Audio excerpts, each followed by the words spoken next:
Thailand will issue a passport for its fugitive former Premier Thaksin Shinawatra very soon, the country's foreign minister said on Friday.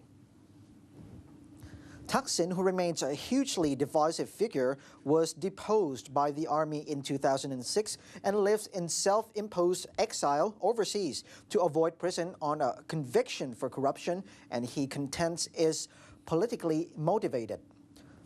He was stripped of his passport by the previous Thai government but received citizenship from Montenegro last year, allowing him to travel internationally. His sister Yingluck is now premier after a resounding election victory by his party earlier this year, in the wake of a mass opposition protest in 2010 by Thaksin's red shirt supporters, which ended with a bloody army crackdown. When Thaksin's passport was cancelled, there was no order from the courts or the police to seize it. Foreign Ministry Surapong Tawichakchaikun told reporters. So I will use my authority to do whatever is not illegal under the regulations of the ministry to give the passport to the ex-premier Thaksin, he said. We are checking on some details, but it will be very soon. It will be a normal Thai passport. Let's make a normal passport legally first. It doesn't have to be a diplomat passport, he said.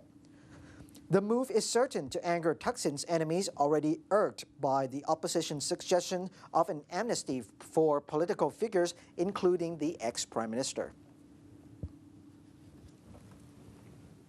In a historical development of international relations between the United States and Myanmar, Secretary of State Hillary Clinton sought the blessing Friday of democracy icon Aung San Suu Kyi for a path to push U.S. and Myanmar to reconcile after Washington offered the regime a fresh start in relations. In a meeting unthinkable little more than a year ago, Clinton began in-depth talks with the Nobel laureate at the crumbling lakeside mansion in Yangon, where Suu Kyi spent most of the past 2 decades as a prisoner in her own home. Clinton greeted the slender but indomitable opposition leader with a kiss on both cheeks as she arrived at her home, while a small crowd of reporters waited outside. The top U.S. diplomat was on the final day of a historical 3-day visit to the nation formerly known as Burma, which she offered incremental concessions to the regime, including easing restrictions on foreign assistance. Suu Kyi and Clinton, two of the world's best-known women, met face-to-face for the first time Thursday for a private dinner at which the Secretary of State hand-delivered a personal letter from President Barack Obama. The message thanked Suu Kyi for her inspiration to people around the world and said the United States would stand by her now and always. In an unusual move, Clinton dispensed with her aides and dined alone with Suu Kyi on Thursday at the lakeside residence of the top Yangon-based U.S. diplomat. Clinton briefed Suu Kyi on talks earlier Thursday in Myanmar's remote news showcase capital, Naypyidaw, where she gave an upbeat assessment of President Thaksin and his desire to shake off decades of military rule. Clinton also delivered a letter from Obama to Thaksin, offering a new phase in ties in return for tangible outcomes on political reform. She offered no major concessions but said the United States would support UN-backed development assistance to Myanmar. But Clinton said that Myanmar must do more to warrant a removal of sweeping sanctions. U.S. congressional law championed by pro-Suu Kyi exiles requires sanctions and forces Washington to vote against funding to Myanmar at global financial institutions. Suu Kyi has said that he is heartened by reform and is hopeful she will participate in by-elections next year for a seat in parliament, in a stark test of how far Myanmar's leaders will tolerate the opposition. Clinton will also meet Friday with representatives of Myanmar's ethnic minorities.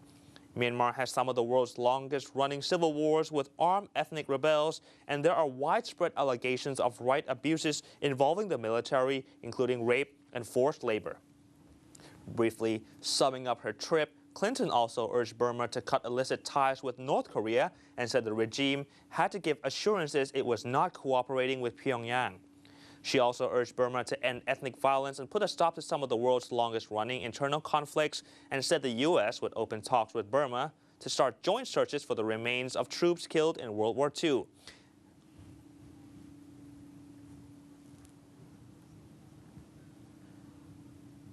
And with this trip that U.S. Secretary of State Clinton visited Myanmar, it is 1 in 50 years. And this has sparked a little tension with the world's second biggest economy, that is China, who is a conflicted observer to Clinton's trip to Myanmar, caught between worries about the U.S. encirclement in Asia and desire to see its isolated, at times teetering neighbors to become more stable. The discord is evident in Beijing's public pronouncements about the U.S. Secretary of State visit, while the Foreign Ministry expressed support Thursday for Myanmar's outreach to the West. A top Chinese leader called for the closer military relations when meeting Myanmar's armed forces commander this week. On state-run television, a commentary appended to footage of Clinton's arrival showed U.S. aircraft carrier groups in the Pacific. Beijing understands Myanmar's aspiration to diversify its international engagement and improve relations with the United States.